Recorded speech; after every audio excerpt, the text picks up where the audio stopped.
Hello, I'm Dr. Sam, this is Dr. Sam's Health, and today I would like to talk about masks. To be honest, I didn't really plan to talk about masks in this COVID-19 series, but I realized that I have to, because in the past weeks this subject became very controversial, very emotionally charged, politically charged, and there are lots of opinions ranging from masks are all bad for you to universal masking, and even ideas or petitions to make everybody wear masks all the time.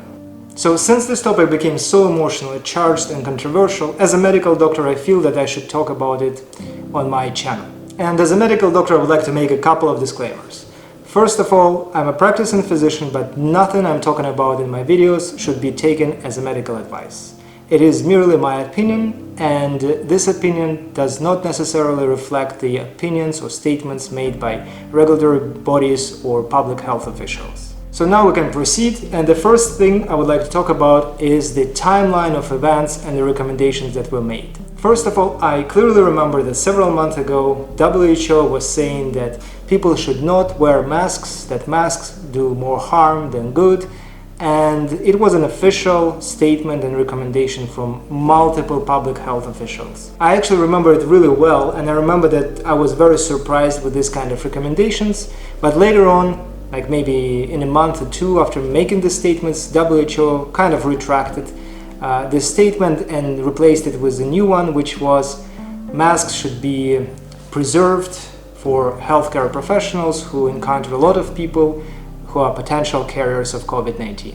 I think that at that point a lot of people were surprised or shocked with the change of official statements by the highest authorities in the public health world, and a lot of people started questioning the authorities and the idea of wearing masks. And I can see how later on, when WHO started recommending universal or even mandatory masking, people became progressively more and more upset and emotional about this subject.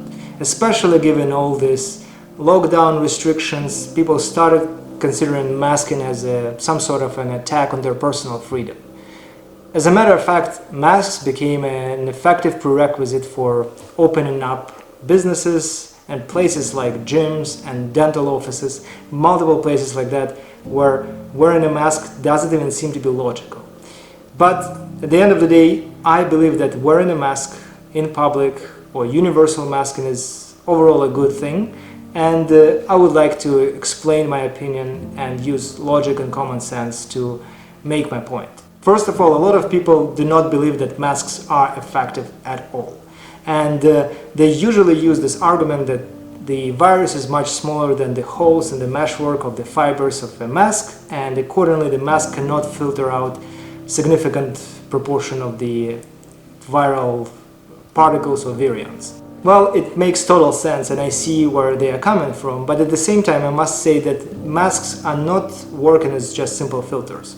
There are other forces like electrostatic forces that are actually reducing the amount of virus getting into your lungs when you are inhaling through a mask. Also, most of the masks, especially like surgical masks, they have several layers of meshwork that makes these holes effectively smaller. But most importantly, this virus, though it's an airborne virus, it usually travels on these air droplets. The droplets of fluid that we produce when we are talking, singing, laughing, coughing, or even just breathing. And these droplets are much larger than the virus itself, and effectively they are much larger than the holes or pores in the masks that we are wearing, which greatly increases the effectiveness of masks. Also, I don't think we should talk about masks as a whole, because there are different kinds of masks. First of all, there are N95s that, as the name suggests, are supposed to filter out 95% of dust particles, pollutants, and viruses. Actually, research shows that N95s are slightly more effective than that, and they filter out 97.5% of pathogens from the air that we inhale. Also, there are surgical masks, like the one that I have in my hands, and these masks are very commonly used, and they are obviously much less effective than N95s, but they are still capable of filtering out 63% of pathogens from the air that we inhale. Here I would like to pause for a second, just because I would like to talk about one very commonly cited statistic, which is the surgical masks are 10 to 15 times less effective than N95s.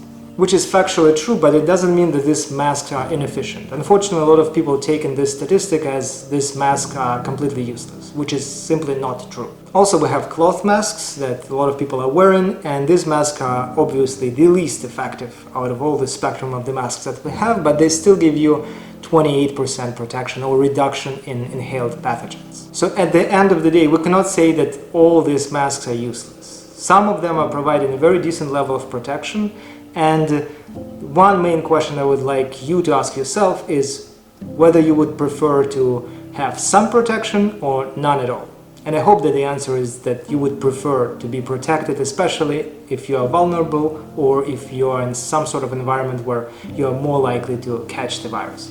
But the main point I would like to make today is that the universal masking doesn't have a goal of protecting individuals. The whole idea of universal masking is protecting the community. You see, these masks don't only reduce the amount of pathogens that you inhale, but they also reduce the amount of pathogens you exhale, the amount of droplets that are coming out of your mouth. So there is a very strong compounding effect. If everybody in some hypothetical scenario would wear a mask, it would mean that much less pathogens would be exhaled because of masks, and even smaller quantities of pathogens would be inhaled, again because of masks. So there would be a drastic decrease in the amount of pathogens that every single person inhales, and accordingly the transmission rates would drop significantly. It would really help us to flatten the curve even further.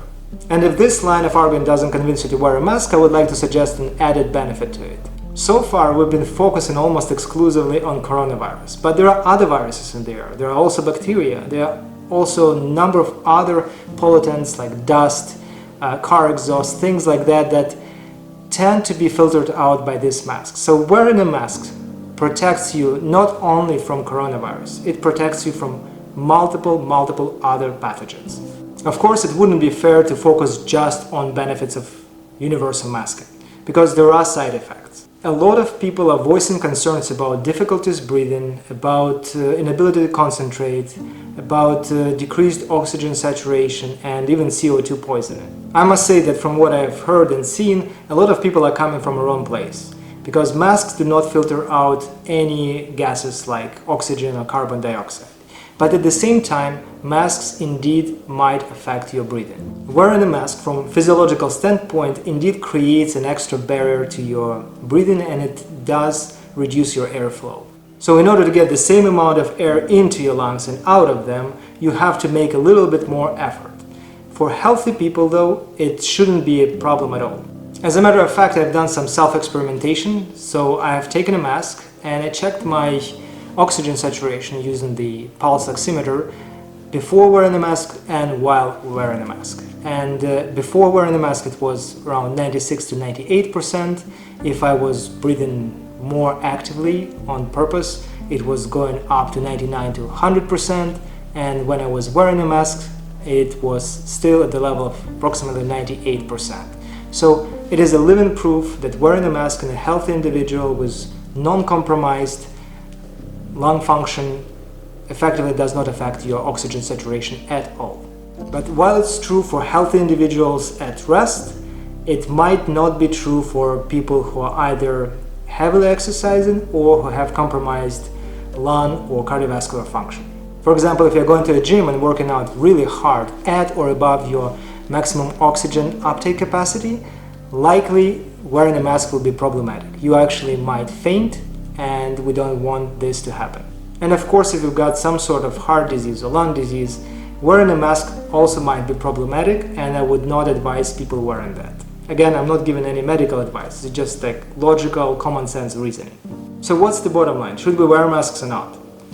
In my opinion, masks are really great for flattening the curve and reducing the rates of transmission of the virus. And I would strongly advocate for wearing them whenever and wherever possible. But at the same time, it's absolutely clear that for certain categories of people or under certain circumstances, wearing a mask can be problematic. And that has to be taken into consideration.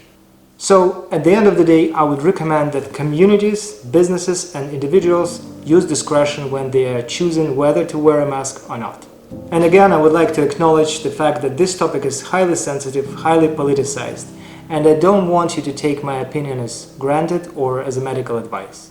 Please use your own common sense, logic, your own discretion when you are making your decisions whether to wear a mask or not, and decisions regarding how and what to communicate to your family members, friends, other community members, and so on. And that was it for today. I hope that my discourse here was interesting and thought-provoking, and I hope to see you in my next video. If you don't want to miss a thing, subscribe to my channel. If you like my videos, hit the like button. You are always welcome to check out my website, drsamshealth.com. I'll have a blog on the same subject there. And also feel free to make comments, make suggestions, ask questions. You are always welcome to do so. Stay safe, stay strong, stay healthy.